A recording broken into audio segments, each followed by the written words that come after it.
Hello everyone and welcome to Online Help Guide. Today in this video, I'm going to show you how to download Pinterest on mobile phone. So without any further ado, let's dive right into it. Open up your Play Store. In the search box, type in Pinterest and perform your search.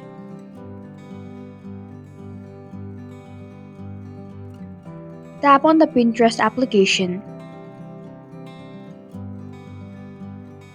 Then tap on the install button to begin the downloading process.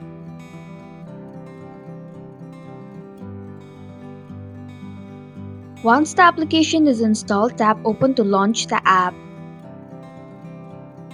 And that's it. Thank you for watching the online help guide. I hope this video was helpful. If it was, please hit the like button and comment if you have any questions or feedback.